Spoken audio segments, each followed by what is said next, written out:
Welcome back. One of the discussions at the ongoing Nigerian Economic Summit is the place of private sector in actualizing the economic growth plan. Now, some of the participants at the summit believe that PPP has not worked in Nigeria. However, there is a strong belief that sustainable economic growth is only possible if it is private sector led.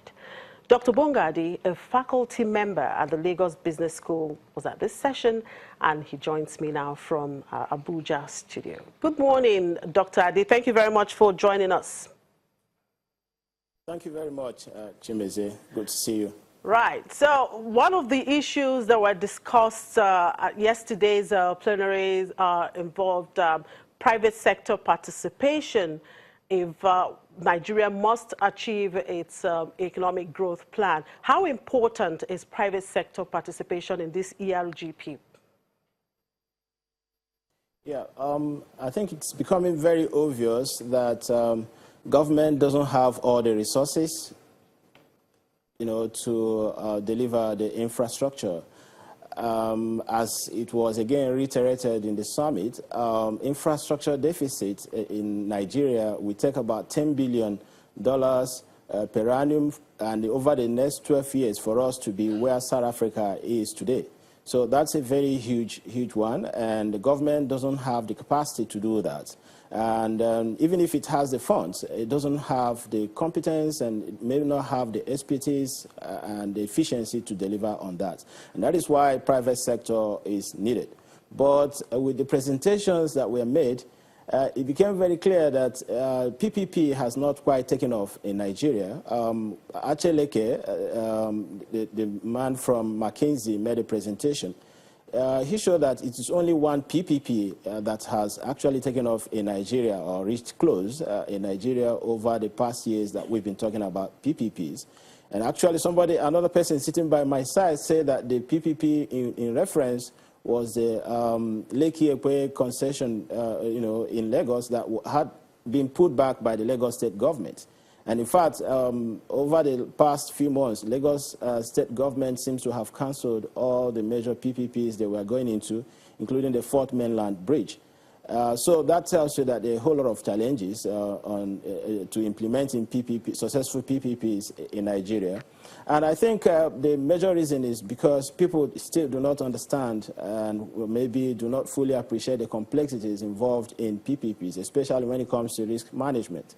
Because PPP is actually agreements, contracts between the public sector, the government, and private sector, which commits the private sector to providing services that used to be provided by the government, maybe financing, constructing, and then managing or operating an infrastructure asset over a long period of time, which is very capital intensive. And then because of the long tenure, we're talking about 10, 20, 25 years concession, or PPP contracts. So that's long, and then funds have to be deployed in the beginning, maybe during the construction phase over 3 years.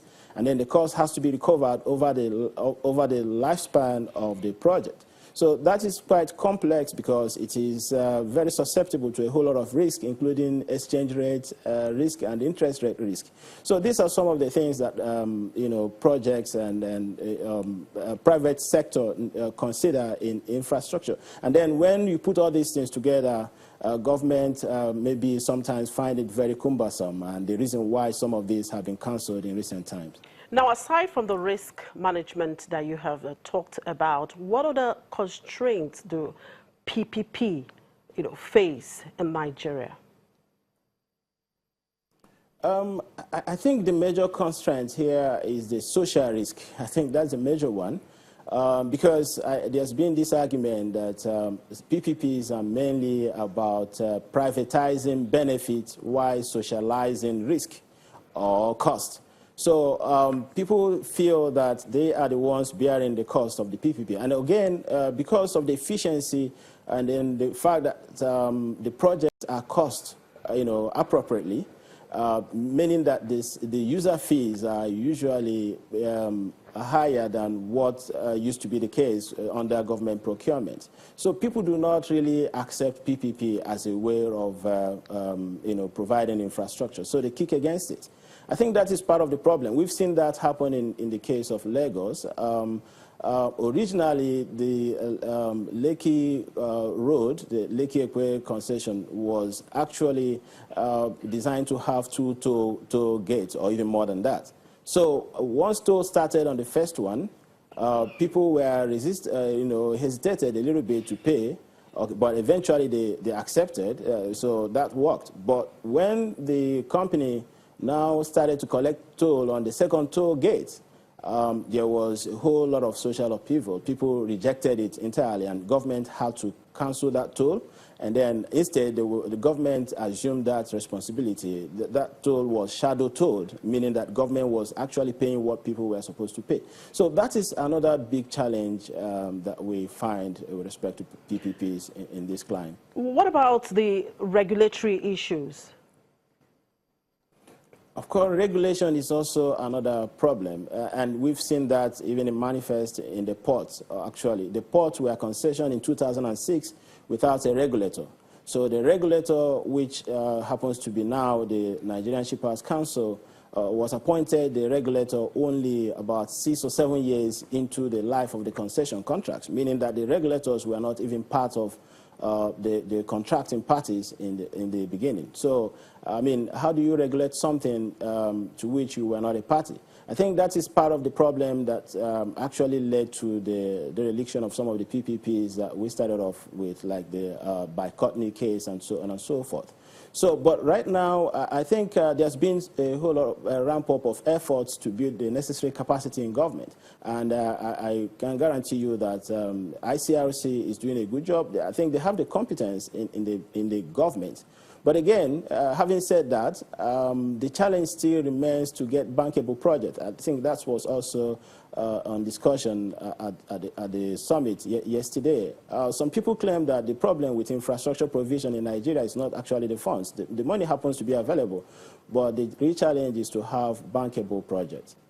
So how do we ensure this bankable project? Like I said, PPPs are very complex and inherently risky in all dimensions. So, but beyond that, I think the risk, the risk evaluation of projects in Nigeria tend to be higher than other places because of all the factors that we know about. Social political risk, for instance. Another problem is that we've not been able to actually factor in the issue of incentives, because there are varying incentives between the private sector. The private sector is out to make money. It's capitalists, they just make profits, and they can only do what they are paid to do. But government, on the other hand, have other incentives. They have to meet some certain social and political obligations, and if they don't do that, then, of course, they antagonize their citizens. And these are some of the issues that make projects kind of, financiers and project developers kind of hesitate in investing in Nigerian PPPs, because it has also been proven in the past that government seem not to have much respect for contracts. So we've seen where contracts were cancelled and reneged on promises, and government have not been able to meet its own contractual obligations. So when you put all these things together, I think that is the problem with the legal framework around PPPs.